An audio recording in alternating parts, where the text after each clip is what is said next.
All right, Dota 2 fans, welcome back. We saw the ESL One NA Qualifier debut of the Immortals squad. Phoenix a while back split up, this past season and didn't fare all that well at TI. So happy to see that. And in any case, they're up against some household NA names well in Brax and Clairvoyance. How they fare in the game. Immortals up 1-0. MRP and I mean, a lot could be said that all of the players on Immortals made it to TI, although on different teams. They didn't place very well, but even making it there says a lot about these players. I mean, they're all TI capable players. I'm sure that they are stronger now with the collective experience. Now they have to conquer the battlefield that is North America and Dota. It's it'll be very interesting to see how they fare coming from. They had to kind of hop between China, Europe. So now with, I guess, the stability of being able to scrim and practice in a region that, for a long time we've wanted to say is up and coming, but really is one of the most realistically competitive regions in the world at the time, being with top talent side EG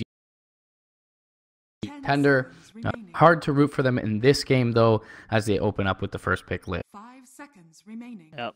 I mean, the Lich is the Lich. You just ignore the lane that the Lich is in, because nothing's gonna happen there, and nothing's gonna happen with the hero that the Lich is against, at least for the first 10 minutes. So Dire team pick. nice for the cameraman, right? I don't think the Lich usually gets kills. Seen a lot of this today. I think, what, 7th game of the day, and we've seen. Is that for real? But we've definitely seen it. Last game it was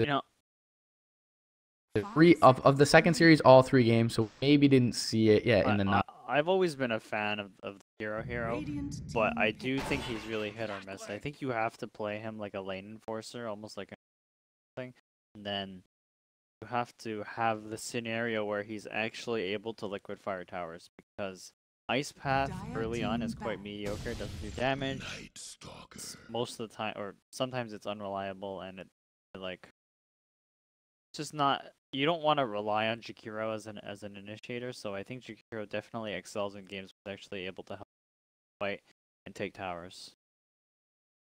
See if Immortal fall into kind of the same trap that Iceberg did in the previous game, picking Radiant team ban. tanky supporting role. Jakiro already in the opening. There's potential for Clockwork to be in the 4 position, maybe even more commonly. Kind of a couple of tanky supporting casts. Lich, Night Stalker certainly go. The Ice Armor can facilitate aggression a lot from the Lich. Maybe keep the lanes at low enough. I think a lot of teams. I think the rationale behind the Night Stalker pick is a lot of people think that Night Stalker is good against Clockwork for 2 reasons. First of all, you can fly out of the cogs, and you also limit the amount of vision Clockwork has. It's a lot harder for Clockwork to initiate. Although you still have the rocket flare, you don't have that perfect initiation on like the target you're aiming for. So that makes Night Stalker good against Clockwork in the mid game. In the early game, however, I have to say that Clockwork's probably better at the first couple of minutes, just because cogs and battery assault are so effective kills in the early. Necrophos ban going to come up from Immortals as Lifestealer. 10 seconds remaining. Lifestealer is a hero that can lane against Clockwork well.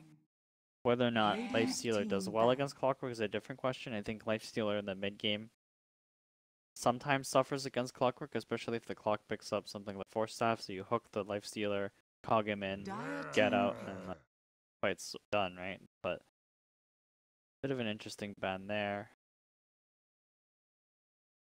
See what Iceberg look to pick up for their 3rd pick. They still need pretty much 3 cores. Clockwork is off lane. Radiant That is team unlikely.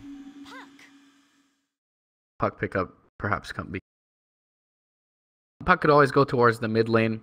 Dire team Flexible and Death Prophet is an interesting one. This is a very MVP hero, especially with the ice armor to back her, the Night Stalker to front line.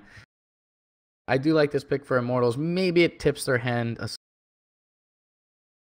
what Iceberg talks in. 10 seconds remaining. Just feels like a 5 nice seconds pick because remaining. there's not an incredible amount of burst damage. Need burst damage to take the Death Prophet. So even if Iceberg picks something, they have to pick a core, obviously, that does a lot of burst damage to Death Prophet. Immortals still have 2 picks to count. So, bit of an interesting pick, but I think it works so far. The only problem is Death Prophet, I feel, isn't a hero that catches up on her own. If her team helps her take towers, or helps make space for her, she can catch up. But if you somehow win, like, at least 1.5 lanes, the Death Prophet can sort of suffer. Talked about burst damage. This is in kind of a different form with the early right clicks. We assume this is a Visage to the ice armor. Maybe not an absolute matchup, but definitely gives them a little bit. Seconds remaining. And you have kind of a guaranteed 5 done with seconds either the remaining. cogs or the. Visage provides a ton of. There is a little bit of a weakness for Iceberg's lineup. Immortals aren't obligated to fight into Iceberg. Like they can get, like they don't have to 5-mine into Iceberg because Iceberg's tower push is. It's good, but Iceberg have to be afraid of getting kind of flanked by Chain Frost and Night Stalker right now. Because I feel like Jakiro and Visage, they don't have any mobility on those 2 heroes, so they can get caught out really easily. But the same could be said about Immortals. Like if the Lich or Death Prophet get caught out of position, it's kind of bad news. Especially when you have a hero like Visage that provides so much burst damage. I think what I meant to say is Iceberg don't have a frontliner right now. I think that's their issue. There's no obvious way for them to start their fights.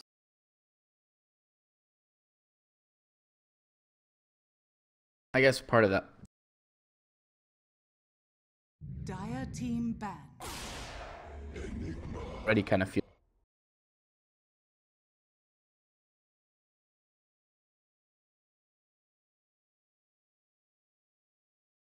Enigma pick comes up for Immortals.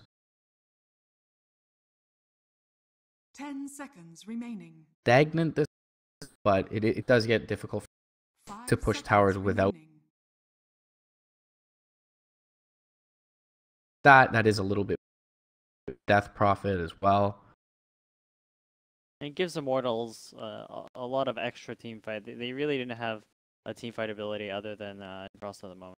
I guess that Prophet ult as well, but I think the one weakness I see in Immortals lineup right now is they're really cooldown dependent. They're gonna want to make sure that whenever they expend their ult well enough that Iceberg relies on it. Radiant team ban. You know, they could even consider something like a silencer on it. It's a up counter the.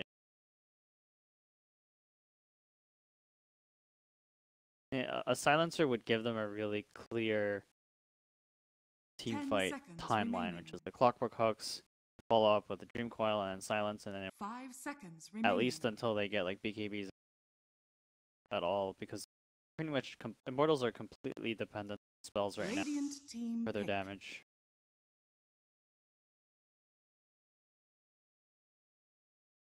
Fifth pick pending here. They ban out the and that gives them kind of the seed Dire team line that you Phantom Assassin. missing.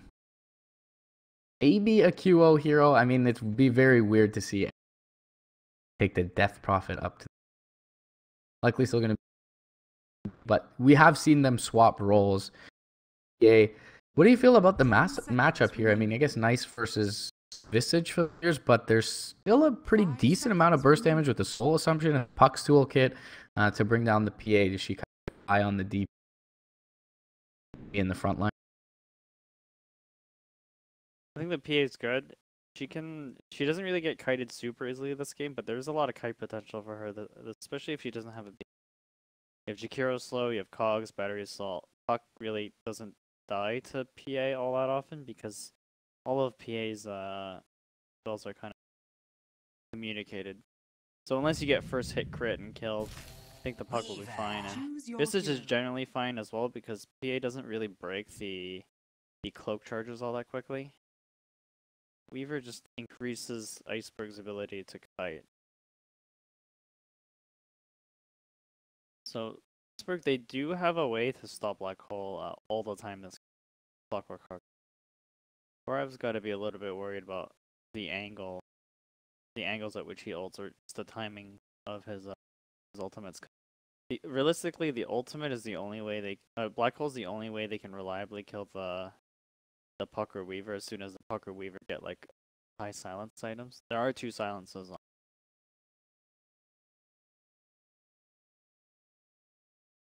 10 seconds remaining. Immortals, if they come out of the early game, I think they have a lot more push potential because DP ult and being afraid of Black Hole is a big issue for Iceberg before Iceberg start picking up some key items.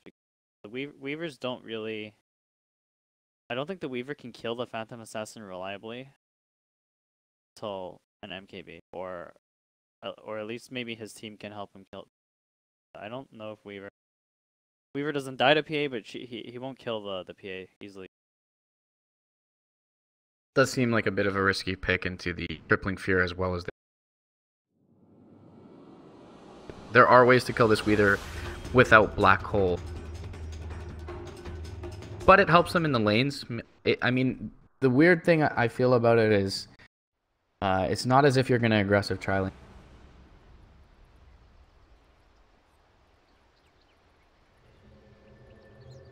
For the Radiant. Sure, the Enigma's off lane pretty much all the time, and actually there's something funny going on about Immortals lineup. Actually, they have 2 heroes that deny creeps, so that's gonna passively put Iceberg in deficits. Funny, you say? Funny. It'll be funny. It'll be suffering, you know. Because you gotta enjoy suffering. I mean, with Lich being picked when it's not happening to you, it's definitely a lot more comical. I would say. This much, you gotta enjoy some people suffering, you know. Hey, look, my core hero is 3 levels behind the enemy Lich, and hasn't died at all. Hey, see how this ends up panning out. Being lost just from the Lich standing there eating my creeps, having my map.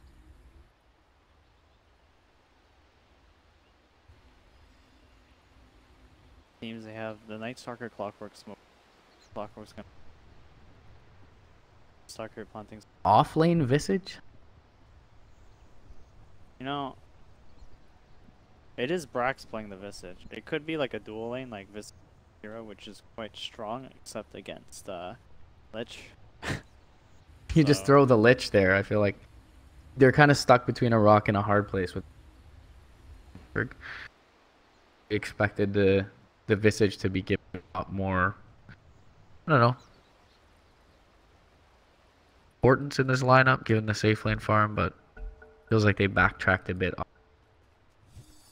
The Weaver pick gave Iceberg sort of a way to move their supports around.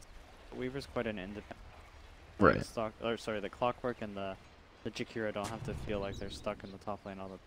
Especially when you're against like Enigma. As soon as the Weaver's set up in the lane. Check out this raid upside of them. Fog on. Bit of a blunder there. Sees absolutely nothing. Could be intentional. Very unlikely that it is. Just to block the camp. Yeah, I think whenever you play against a Lich or Enigma, like someone that eats the creeps, or even like an Earthshaker or Clockwork, anything that manipulates the creep wave, one way to counter it is to stack and pull. So if you block camp, it's a little bit more. Sure. Especially that card camp, you can pull it diagonally. Just stack pull to do. It takes the least amount of time because it's timing, but you can still do it with a small hero. Will be perfect.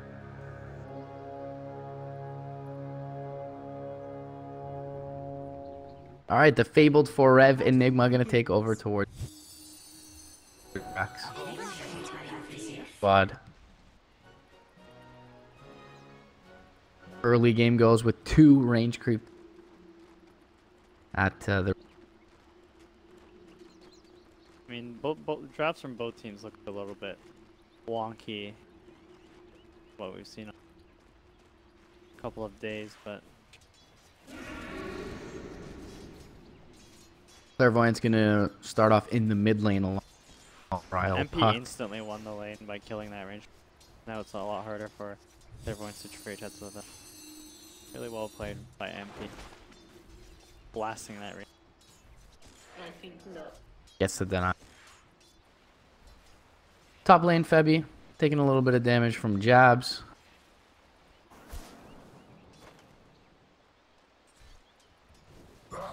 Bodied a bit in this bottom lane. Passively feels like they're not obligated to do anything. As long as the PA's not getting hurt, she won't. 4-man shield and Visage doesn't do particularly.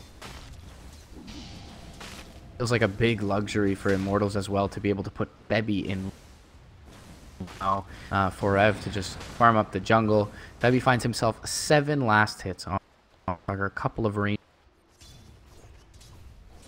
He's gonna come into first nighttime at least. That's a pretty cool lane setup from them. It definitely feels like Immortals are getting a lot more out of the laning stage, even passively because they have heroes that eat creeps. But I should put Immortals in a better position if the lanes theoretically break even, kills occur. Rev almost goes down there, but unable to continue to press forward was Charlie. Only level 2. Doesn't want to lose this entire wave worth of experience. Bit long for him. Just fine, and they actually drag a wave down towards. Brax has the ice armor. That's fun. This is gonna jump. Battery assault is there for Claire. This is classic Lich gameplay, by the way. Check out the PA Lich levels compared to the Visage levels. Just barely eclipsing. Because Brax, right? Classic. I mean, there's no way the Visage comes back in this. It was like sort of a weird matchup to be. Now Right. He's got a level deficit, so he's pretty much just stuck last inning under his tower. Towards the mid lane, or Voyance, but here are 2 levels all. P. Target. Actually, Clairvoyance jumping up the hill could just die here. Spirit Siphon is there, but the cog bounce back will keep dropping. That's a jaunt forward from Bryle. That's gotta be. Does end up getting the salve off. Felt like a misclick. Well, they had the Jakiro nearby, and he actually is able to get the Waning Rift off. Illusory Orb is there as well. Febby could be in trouble and is going to drop here. One last right click from Bryle. He's just so much smarter than us. That was a bait all along. Calculated. Bryle in the middle. They knew they had the Jakiro nearby because he dropped down this ward not too long ago. There's no way that was his thought process, right? 200 IQ, like 10 steps ahead. Night Stalker's gonna chase me and hero nearby. Brax slowed up bottom lane. Trading, and QO will probably be able to bring him down. Even with the Grave Chill, they get the slow off. The Void is there as well. QO has a point in the Phantom Strike, but will only Dubu up the kill on the lit.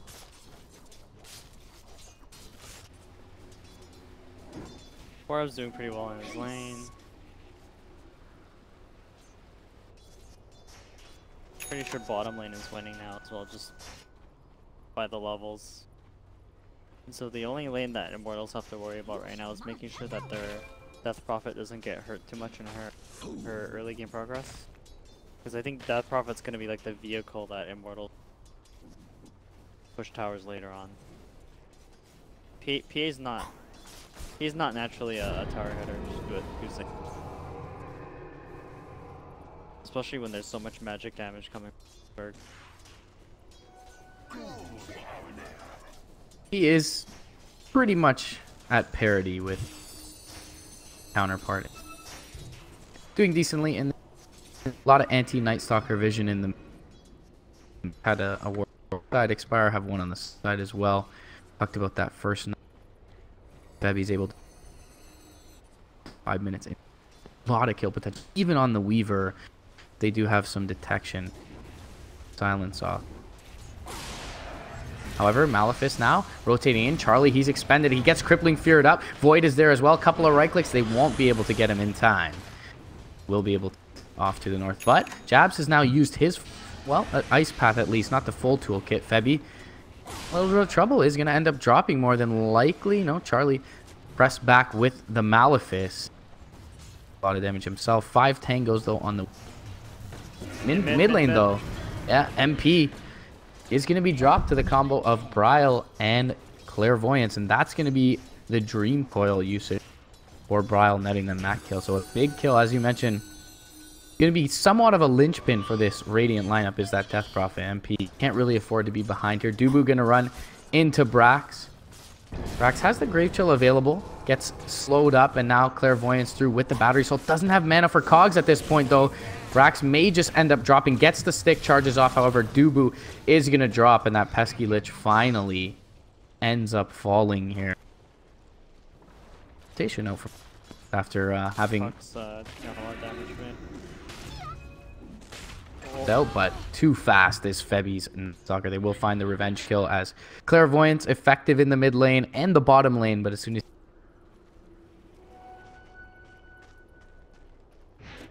this is a classic Enigma gameplay. You just farm as much as possible in the off lane. Just rotate between the jungle and the lane. Enigma's sort of like a... Enigma requires a surprising amount of farm to scale into the late game. Because I think he is one of the strongest late game.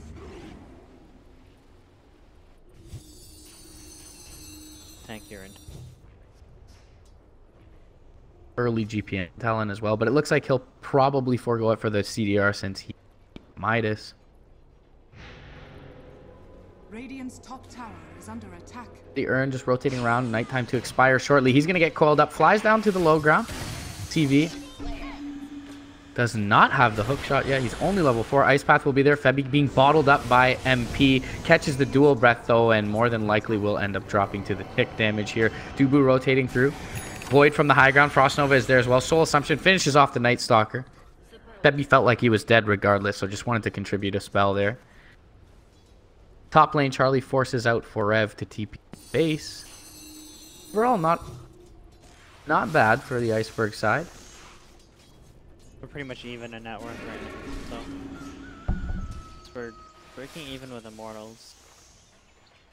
Really where they are behind though is EXP deficit. They're almost 2k EXP behind.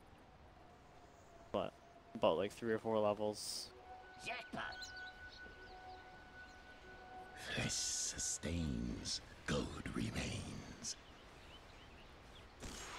It's rotating around. These supports don't have level 6 yet. I mean, Lich is close, so as soon as Lich hits level 6. Oh, behind enemy lines, in trouble, but actually has tons of moves. The Windlace and boots. Able to make it away. MP if he gets in range for clearly threatened. Now Jab's gonna rotate in though. They do have some good vision around this mid daytime. Or it has an arcane rune though. Free to just kind of spam out his bring MP down, and now they'll rotate in. Febby in a pretty good position to counter initiate here. Gets the Void off onto CV. But Clairvoyance will find him here. He silences up the Clockwork, but pretty much only going to save his Death Prod for now. But MP rotates back in. He could be in trouble now. Does get 2 Spirit Siphons off, but the rotation through from Brax. MP was free to kind of like make it out to the east, but turns back towards the tier 1. Febby now TP's in. It is daytime. They get the Grave Chill off onto the Night Stalker. Waning Rift is there as well. Still with this Arcane Rune doing so much work for Bryle. He jaunts up to the north. Ice Armor, though, will keep Febby safe for now. Oh, the turn tick from range. Clairvoyance able to find the kill. Almost gets his all-important level 6 milestone out of it as well. Bryle going to turn and fight. Forev has his Black Hole of it. Not in range to defend it. Whoa, rotating through. Does find a kill on the Jakiro. And they should have an Exorcism here. They do. See if they choose to expend it. Jump forward. Bryle. Phase. John. Oh, to the low ground. And now he's in a world of hurt. As the Mask of Madness there for QO. One more right click needed. It'll get the kill. Coil should expire. Charlie rotating through. Gets the swarm off onto QO. That'll continue to give him the vision. Meanwhile, CV dominating over in the mid lane. Does take out Dubu. Dubu finds a return kill. MP, a little bit out by his lonesome, but now Febby rotating through. Punishment in tower. Febby should have been scouted brief by this war. Where the Night Stalker.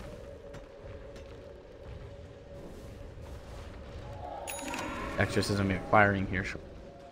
Pretty back and forth fight there, but I think Immortals got the better of the trade, especially since they ended the streak on, I believe it was a streak on the puck, and that puts Kyo in top net worth on the EA, who opts to get a Mask of Madness. The Mask of Madness just helps with their farm speed. You don't actually use it in fights all too often.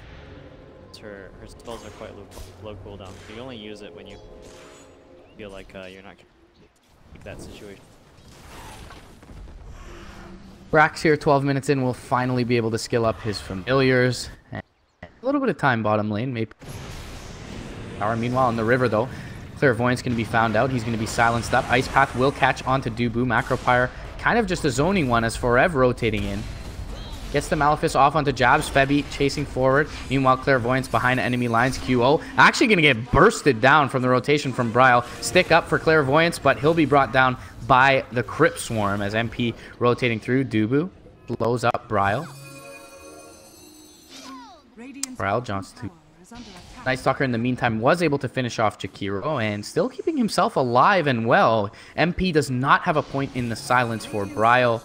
And the Night Stalker will be able to TP out. He used the phase shift, however, but jaunts away from the Spirit Siphon in the TP out. Well, bottom tower. Yeah. He did something similar to this last game. He's just using the amount of space that his team's giving him to help take this, take these safe lane towers from the end. Great awareness of what's.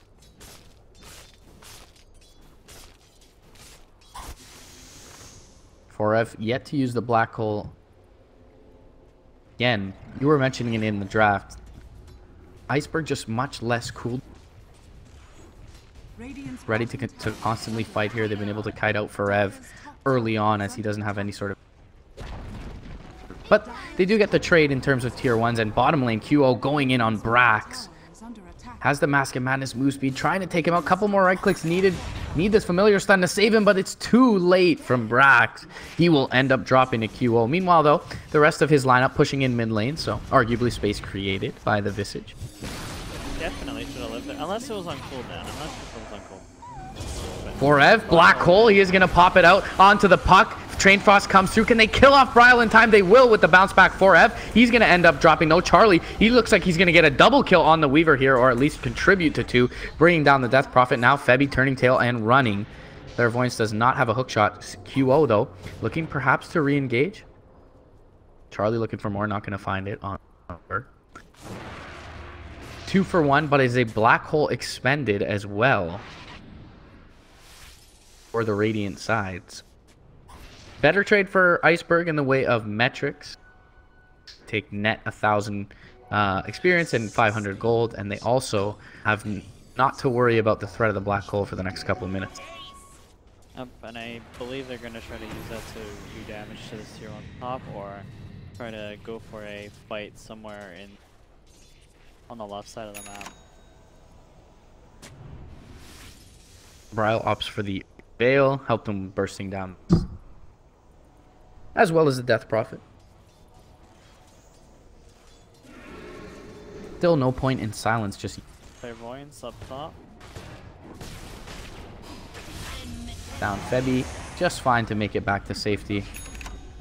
Earn tick as well. Meanwhile, Coil expended in the river onto MP. He's veiled up and stunned by the familiar. Soul Assumption comes through, doesn't quite kill him off, but the dual breath will more than likely bring him down. Gets the Spirit Siphon onto the Ancient. He needs help, though, from his team. Jaunt forward from Bryle. He's going to be able to bring down Dubu here. If he doesn't get fogged, one more right click will be able to do the job. But miraculously so, MP is able to survive. However, Immortals bleeding heroes here as Forev rotates in to be brought down as well.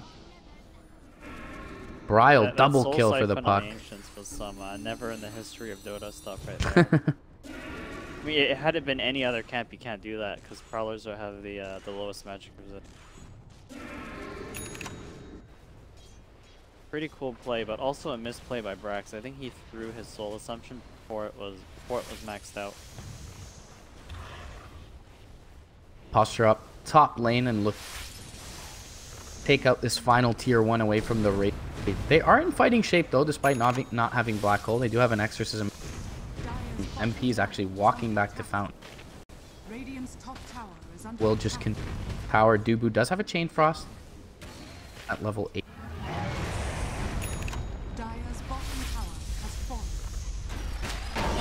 The denial. No, they get the hook shot off onto Febby. It'll get the last hit. The Ice Path flies through as well. Chain Frost and the Frost Nova, though, will kill off CV. So Clairvoyance kind of kills himself to get the tower hit. Meanwhile, bottom lane, QO going down. Overall, they get a tower and a 1-for-1 trade where they get the more valuable hero for Iceberg side. Really favorable trade for them across the map. Value town right there. Bryle very farmed. Puck has the...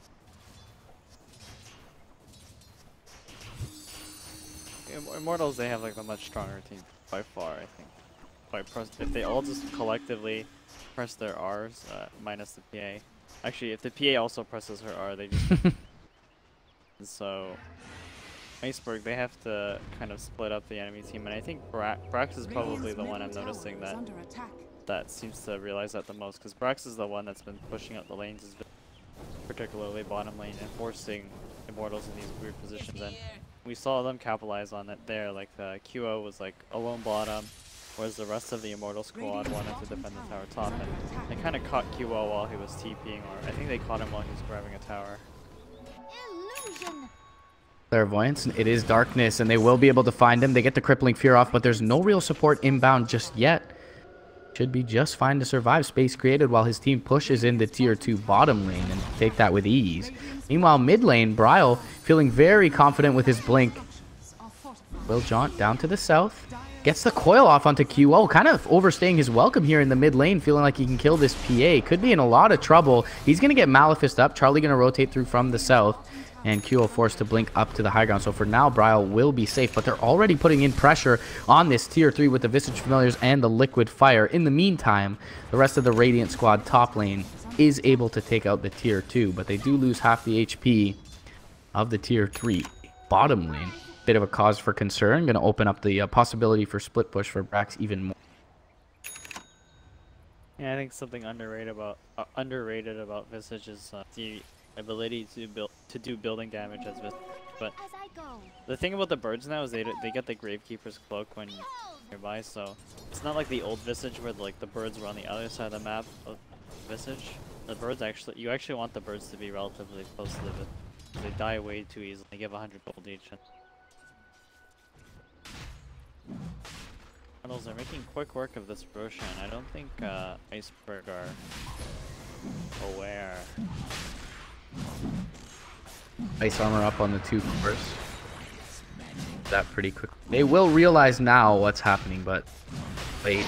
Bryle gonna throw in the illusory orb, and he tries to jaunt forward. Does not get silenced though from MP. Will be able to blink back out, and the Aegis picked up by QO. Radiant gets the last hit as well. Clairvoyance though, they're looking to take a fight here. He's a little bit deep behind enemy lines with the Visage Familiars. They're doing a lot of damage, but the Midnight Pulse is there as well. Forev gonna survive for the time being, but the Soul Assumption finishes him off. Chain Frost not doing all that much work as it bounces up towards the high ground. QO blinks down to the east though, and with the Void will take out another. Coil finds 3. Bryle jumping forward with the Waning Rift. Takes out the Night Stalker. Now QO, though, looking to fight forward. And with the silence from the DP, they bring down the Weaver. Not a kill that Iceberg wanted to give up there. And I don't know if it was miscommunication, but it seemed like Iceberg were all on the same page to take that fight. Clairvoyance just a little bit deep. Perhaps didn't expect as many heroes as there were there. 3 heroes once he hooked. To be honest, that worked out way better than I thought it would for Iceberg. I mean, there's no way you run up a hill to fight the Immortal squad after they get the Aegis and they're already like completely up the hill, right? So Clairvoyance was a little bit of a crazy hook shot, but I mean, it didn't go too poorly for them. They traded 4 for 2, which is better than I thought it would. QO, Aegis in hand, double damage as well. TV's about to be a punching bag. JK. Hide in the trees, they say. Ice armor up. QO takes a bit of damage. One big right click, though, is going to mean Bryle needs to turn. Oh. Press R. Just the one more right click from QO. Shredding through Fairy Dragon. Now looking for more. He's going to find Brax with a Spectral Dagger. Stifling Dagger, excuse me. And it will crit Gravecleaper's Cloak, trying to get Brax back to base. QO going to catch vision of him in just a moment. Dubu rotating through as well with the slow. They get Brax.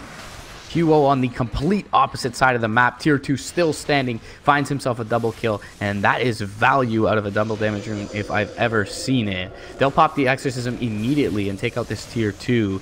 Maybe do a little bit of damage to this Tier 3 as well. 10 seconds until the puck is up, jumping forward, looking for jabs. They get the Void off. Stifling Dagger is there as well, and a couple right clicks. QO dominating. Pretty much a triple kill. Third in about 1 minute, and they'll get the Tier 3 tower immediately thereafter with the Exorcism. This is a full lane of racks just going down in the blink of an eye. They definitely can look to re-engage here, though, from Iceberg's side. MP and QO proving too tanky. In the meantime, split push from Charlie will get a Tier 2 away from the raid. Really not something Immortals are concerning themselves with. Still holding on to this Aegis. Continuing to right click into this Tier 3. MP. Exorcism expired. They need to consider backing here, and a backdoor protection kicks in a moment. They will be able to bring down the tower. Now jump forward. Midnight Pulse, though, and they blow up Clairvoyance. They will get the Aegis in return, but that's no clockwork for 30 seconds. No buyback. Jump forward. Crippling Fear is going to find the Weaver, and now they're looking for a second lane of racks here with that hero down. Darkness is going to be popped. Febby has bodied up Bryle. Now they jump forward with the Malefice. 4Ev gets silenced before he can get off the Black Hole, and Soul Assumption will finish off the Enigma. Now Immortals need to be careful not to overstay their welcome, but QO pops the PKB. He goes in, finds the Jakiro. Silence up on the Weaver. They'll find him as well. Weaver does have buyback and more than likely needs to expend it here. He's going to hold it for the time being. QO jumping forward onto jabs. They can't stun him up, though, although he is taking a lot of damage. The rest of his team, just looking at Objective Gaming, takes out the melee racks. QO now blinking back towards what he thinks is safety, but Bryle able to finish him off. Ice Path on the north side is not going to save the Jakiro from NP, but MP, he will just stand still and accept his fate. When all is said and done, still here, 23 minutes in. 2 melee racks is the full lane mid as well, secured by Immortals, and it is quite a few buybacks as well, or 2 buybacks, I should say. Bro and Weaver bended from the... Yep. I mean, definitely worth it for Immortals, right? And I was gonna comment on how it feels like Immortals followed the same sort of format of their gameplay from last game. Like, win the early game, take as many towers as possible, get as much map control as possible, take the favorable fights, and then go Roshan and try to end the game, right? Except last game it kind of got interrupted because they got ratted, but this game it worked out a lot better for them. It feels like around the same time they're taking these racks. Ward on the high ground, going to allow the dagger to connect onto Brax. Smoke there, though. Whoa, jumping up into, well, an Ice Path for the time being, but he still has BKB. He is, for the time being, going to be Glimmer caped up, and now blinking downwards, where they will find Clairvoyance once again. Just doesn't feel like, despite having a puck and a Weaver, they are mobile enough to follow up on Clairvoyance. Meanwhile, Brax almost taken out while TPing away. He will survive for the time being. And on the south, the black hole is going to find the puck. Can they kill him off in time? They will. Nice follow-ups. Follow-up silence from Febby on the crippling fear there to kill off the puck. So ends up being a 2-for-1 trade for Immortals. Their bottom lane, though, pushing in. Have to rest that before pressing further. Really well played by Immortals. I mean, that smoke was a little bit cool from Ice to prevent the PA. I don't know if that was like accidental or it was a timing thing, but the smoke prevented the PA from jumping. Iceberg, it seemed like they had taken a good position on that hill, but I think at that point, Immortals, they're just so much further ahead that it's kind of hard for Ice to realistically win these fights, especially when you're sitting on only a defusal to Freds, so he is much Falling out of control. Iceberg Almost on the way. Iceberg also don't have any ways to deal with the PA when the BKB is on. They don't have anything to force the BKB either. Like Hero didn't even have to pop his BKB. Iceberg never threw anything at him that warranted popping the BKB.